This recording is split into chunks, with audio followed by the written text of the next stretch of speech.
Mes chers collègues,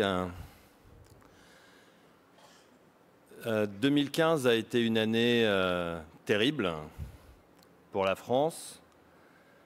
Ça a été une année d'attentats, de deuil, et ça a été une année où notre profession a été mise a été sollicitée plus que peu d'habitude encore. Il est clair que nous vivons dans un monde difficile et on ne se rend pas vraiment compte des efforts des politiques au quotidien pour que nous puissions avoir un système de santé capable de faire face de façon immédiate à des événements, épidémies, attentats de cette importance. Tout le système de santé a été présent pour répondre à ces attentats et il faut remarquer que les politiques, immédiatement, ont été aux côtés des équipes de santé, à la fois pour les soutenir, et puis ils ont reconnu le travail de chacun et l'ont mis en honneur. Lors de ce congrès Réanimation 2016, congrès de la SRLF, nous avons le privilège, et c'est un grand honneur pour nous, de recevoir Madame Marisol Touraine, notre ministre des Affaires sociales, de la Santé et des Droits de la Femme. Et je prends sa venue ici comme une reconnaissance du travail qui est effectué dans nos hôpitaux et un soutien à notre travail quotidien. Madame la ministre va nous parler du système de santé français face aux attentats.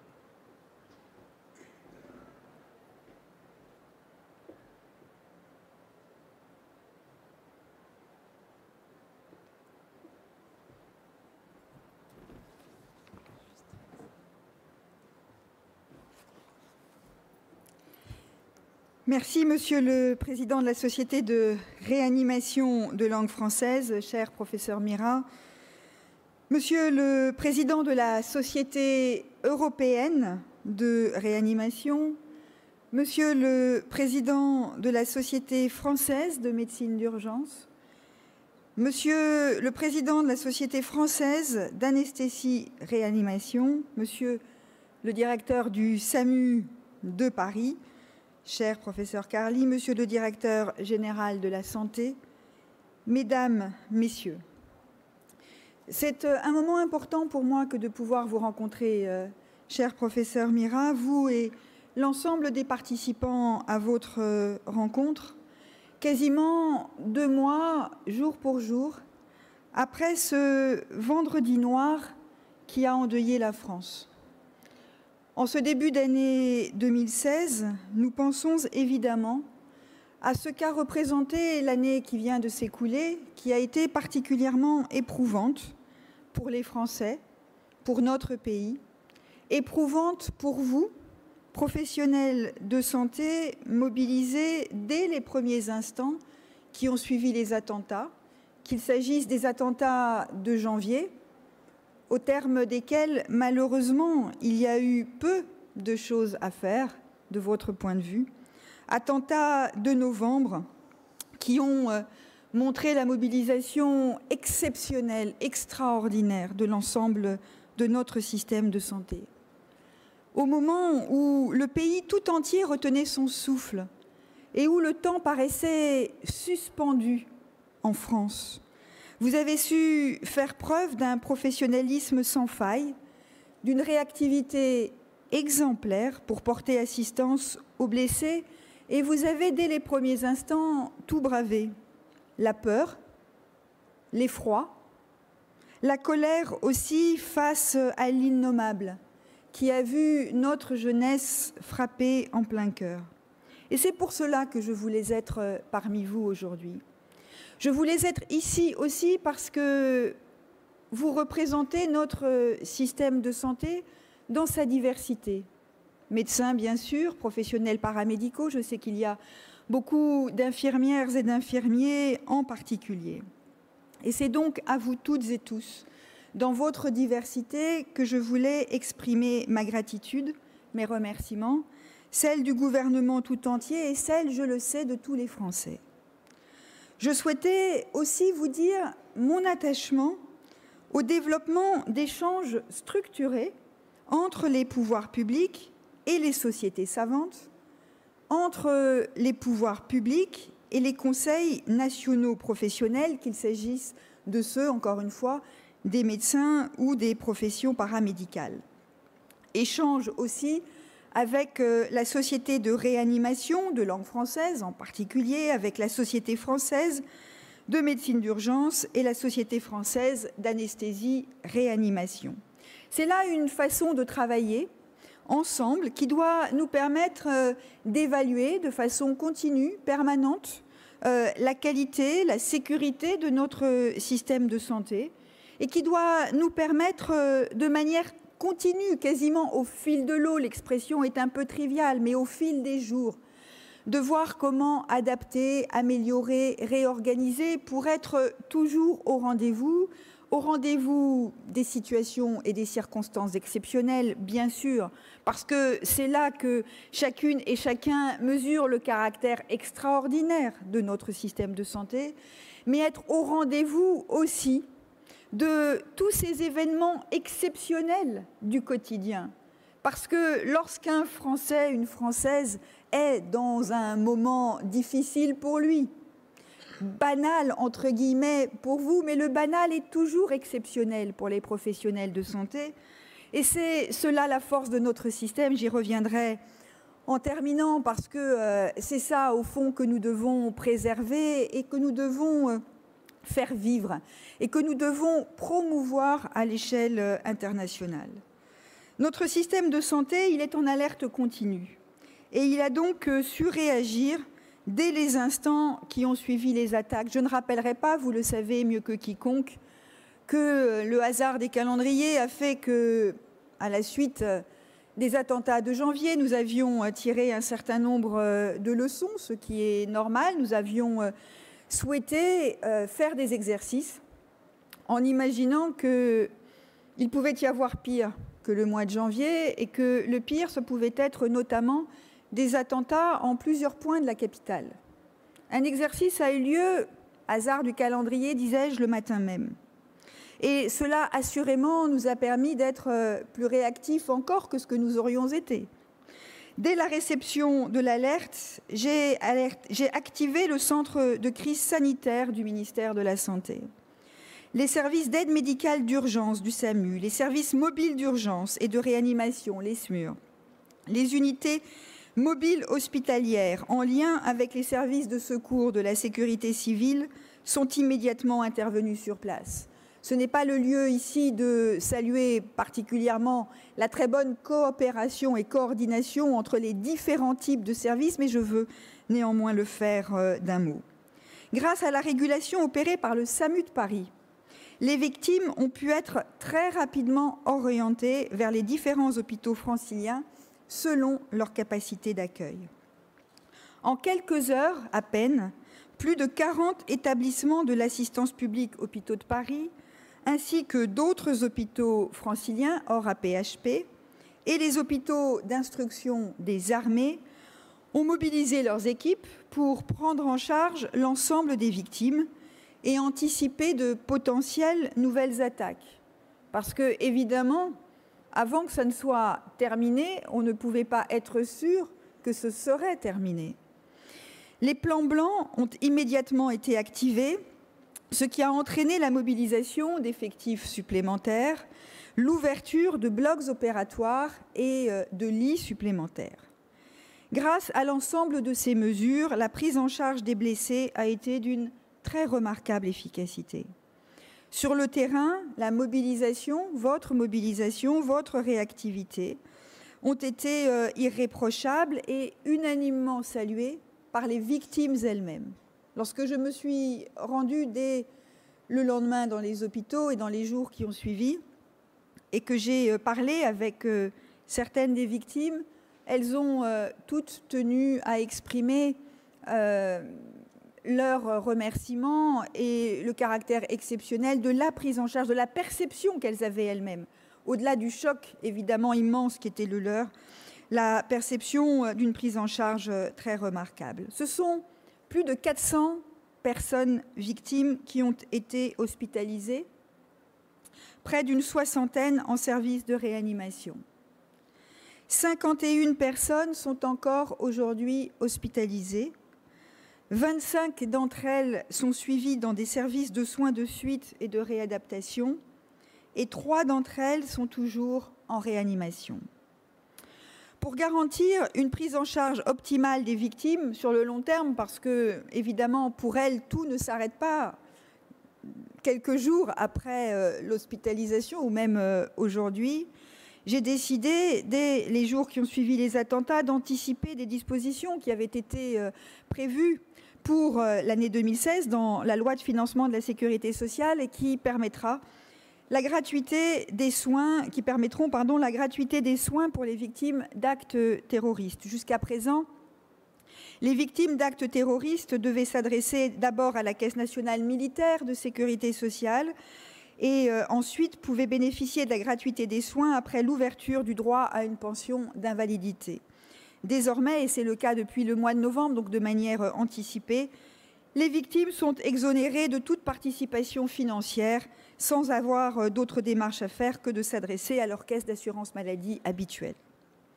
Il a fallu aussi prendre en charge celles et ceux qui, ayant échappé aux balles ou ayant été blessés d'ailleurs, ont été frappés, heurtés par ceux qu'ils ont vus, vécus et entendus. Les cellules d'urgence médico-psychologique qui associent des personnels et des professionnels spécialistes ou compétents en santé mentale, qu'il s'agisse de psychiatres, de psychologues, d'infirmiers, ont immédiatement été mises en place pour apporter un soutien d'urgence aux victimes et à leurs familles. Au total, ce sont 300 professionnels venus de toute la France qui ont accompagné plus de 5000 personnes dans les semaines qui ont suivi les attentats, dans les hôpitaux, mais aussi dans des lieux dédiés, comme à l'école militaire, à l'Institut médico-légal ou encore dans les mairies des 10e et 11e arrondissements de Paris. Je veux ici insister sur le fait que toute personne qui en ressent le besoin dans pareilles circonstances doit pouvoir bénéficier d'un soutien, et cela vaut aussi pour les professionnels de santé. J'ai été frappée de ce que ce point n'a pas du tout été évoqué le lendemain du jour, enfin de ce vendredi 13 novembre, lorsque je suis allée dans certains hôpitaux parisiens.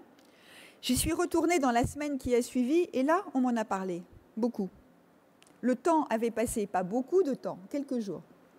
Et évidemment, j'ai entendu à ce moment-là de nombreux témoignages, en particulier venus de ceux qui étaient aux urgences et qui, au-delà d'accueillir les victimes, avaient accueilli les familles. Et l'une des choses les plus douloureuses, m'ont-ils dit, ça avait été de recevoir ces familles sans pouvoir, je n'ose dire le feu de l'action, ce serait déplacé, mais disons, l'intensité des premiers gestes à apporter, qui ne pouvaient pas savoir si la personne recherchée était dans cet hôpital ou dans un autre, et qui entendaient toute la souffrance, l'inquiétude, l'angoisse des proches qui, au fond, leur arrivaient de plein fouet. Parce que personne n'est préparé en France et personne n'a à être préparé en France à vivre des scènes de guerre comme celles que nous avons rencontrées. Nous sommes donc tous encore profondément marqués par ces événements tragiques, mais nous savons aussi que nous devons dès à présent nous appuyer sur ce qui est une expérience pour renforcer encore notre réponse sanitaire en cas d'urgence ou de nouvel attentat. C'est la raison pour laquelle j'ai demandé au directeur général de la santé, ici présent, de travailler avec l'ensemble des acteurs qui ont été mobilisés. L'objectif est d'établir un retour d'expérience globale sur l'intervention du système de santé lors de ces attentats. Le travail qui a été engagé a associé les sociétés savantes, le SAMU de Paris, la brigade de sapeurs-pompiers, le service de santé des armées, les services de mon ministère et les opérateurs qui y sont rattachés, en particulier les Prusses. Les conclusions seront officiellement remises la semaine prochaine, le 20 janvier, mais je souhaite d'ores et déjà indiquer que nous devrons avancer dans 4 directions au moins. D'abord, je demanderai une analyse détaillée de l'efficacité de l'intervention médicale urgente, c'est-à-dire de la prise en charge depuis le site de l'attentat jusqu'à l'établissement de santé où la personne est accueillie, hospitalisée, le cas échéant. Ce travail devra notamment permettre d'identifier les adaptations nécessaires pour améliorer encore la prise en charge massive, parce que c'est ça le sujet, de personnes victimes d'armes à feu ou d'explosions en un point ou en plusieurs points du territoire. Ensuite, nous devons travailler à une identification plus rapide des victimes, du lieu de leur prise en charge et des coordonnées de leur famille. Cela fait écho à ce que je disais tout à l'heure. Vous l'avez vécu directement, des familles désespérées, angoissées, inquiètes, allant d'hôpital en hôpital dans les premières heures avant que la réponse à leurs questions puisse être apportée. Et tout le monde le comprend. Je veux dire que l'enregistrement des victimes a été assez remarquable, puisque rien n'était prévu pour ça. Et donc, c'est de façon, spontanée, que s'est mise en place une organisation et que les victimes ont été, celles qui pouvaient s'exprimer en tout cas, ont été enregistrées. Néanmoins, compte tenu du caractère inédit de cette tragédie, nous voyons bien qu'il y a eu un certain nombre de manques, tout simplement parce que ce n'était pas prévu. Et donc, une réflexion est en cours aujourd'hui pour voir comment mieux identifier les données utiles. Il faut savoir ce qu'il faut demander aux gens qui arrivent ou aux personnes qui accompagnent des personnes incapables de parler. Une réflexion est donc en cours avec l'Institut national de veille sanitaire qui constituera le noyau dur de la future Agence nationale de santé publique et les établissements de santé. Avec les ministres de l'Intérieur, de la Justice et des Affaires étrangères, nous souhaitons pouvoir avancer rapidement sur ce sujet. En troisième lieu, il nous faut réfléchir au rôle des cellules d'urgence médico-psychologique. Je le disais il y a un instant, elles ont été déterminantes. Déterminantes dans la prise en charge des victimes, déterminantes dans la prise en charge des proches des victimes. Et pour autant, le dispositif qui existe doit être mieux adapté à la gestion d'événements d'une telle ampleur. Il nous faut repenser la coordination des équipes nationales, l'enregistrement des consultations grâce à des formulaires qui soient uniformisés, ou encore l'orientation des victimes vers les dispositifs adaptés. C'est notamment de cette manière que nous garantirons la continuité dans le temps de la prise en charge.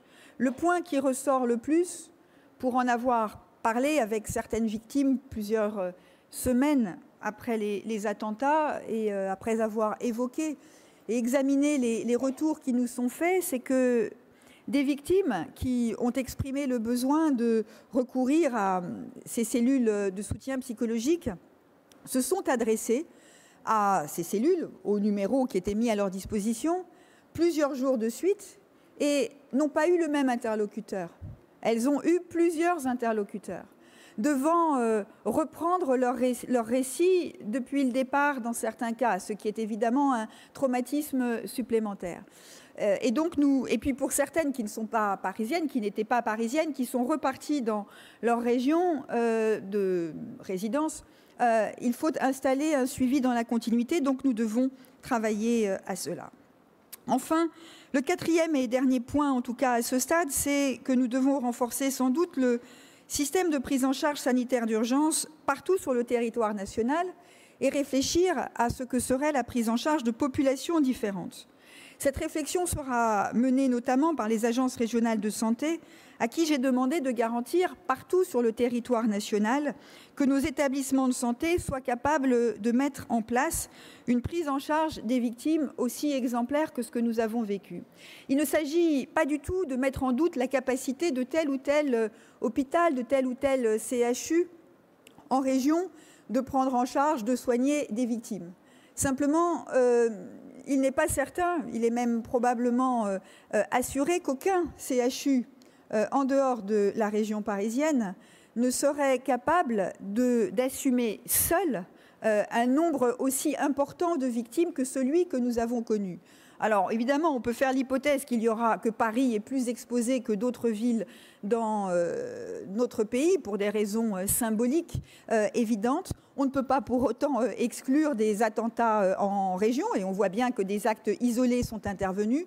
Donc la coopération, la coordination entre différents établissements, entre différentes régions, trouve un sens évidemment particulièrement important. Nous devons aussi, et c'est pour moi un point très important, réfléchir à la spécificité de la prise en charge d'enfants, y compris en région parisienne, car nous savons que si un attentat faisait des victimes en nombre important parmi des enfants, ce sont des services particuliers qui devraient être mobilisés. Mesdames, Messieurs, il y a quelques semaines, j'assistais à une conférence sur la santé organisée dans le cadre de la COP 21. De nombreuses personnalités étrangères ont tenu à me faire part à cette occasion de leur admiration pour le système de santé français et sa réaction, sa réactivité face aux attentats. Margaret Chan, la directrice de l'Organisation mondiale de la santé, Richard Horton, éditeur en chef de la très prestigieuse revue médicale Lancet, ont tenu à féliciter publiquement la France et ils ont parlé de vous comme de héros. Je tenais à rapporter leurs propos, leurs félicitations, qui s'adressaient à notre pays, mais s'adressaient d'abord à vous. L'excellence de notre système de santé, les Français la mesurent quotidiennement. Alors qu'il a été confronté à la pire des situations, ils ont tenu collectivement à exprimer à nouveau leur fierté, leur confiance, leur gratitude aux femmes et aux hommes qui le font vivre. Vous n'avez pas seulement sauvé des vies, vous avez aussi incarné la force de nos institutions et le caractère inatteignable de la solidarité dans notre pays. C'est cela que les terroristes ont cherché à briser, c'est cela qu'ils ne sont pas parvenus à mettre en cause. Mais au-delà de ces événements exceptionnels, je veux dire que si la France, si vous êtes capables, si les hôpitaux français sont capables de réagir de manière aussi extraordinaire dans des circonstances exceptionnelles, c'est parce qu'ils sont capables au quotidien de faire fonctionner une santé d'excellence au bénéfice de tous. Et ma présence aujourd'hui parmi vous, qui n'était pas de regarder le fonctionnement de notre système hospitalier de manière plus précise et approfondie, n'est pas de nier les difficultés qui peuvent exister dans certains établissements, dans beaucoup d'établissements, n'est pas de nier que nous sommes aujourd'hui à un moment évidemment important pour les hôpitaux publics, que la contrainte financière est là, qu'elle pèse, qu'elle oblige à des réorganisations qui sont parfois difficiles à porter et que je souhaite accompagner de la manière la plus positive en mettant en avant des projets médicaux qui rassemblent l'ensemble des professionnels, les médecins, les professionnels paramédicaux, les non-soignants, les personnels administratifs. Ces difficultés, je les connais, je n'en ignore rien, je ne veux pas les minorer. Mais moi, je veux vous dire la fierté que j'ai lorsque je suis à l'étranger d'entendre les félicitations à l'égard de nos hôpitaux publics. Et à un moment où il est parfois de bon ton de critiquer les services publics, où il est parfois bienvenu de considérer qu'au fond, la dépense publique pour nos politiques sociales et notre politique de santé en particulier sont des dépenses qui devraient être revues, qui sont inutiles, qui pèsent excessivement, je l'entends quasiment chaque jour de la part de certains de mes interlocuteurs, qui pèsent excessivement sur notre pays.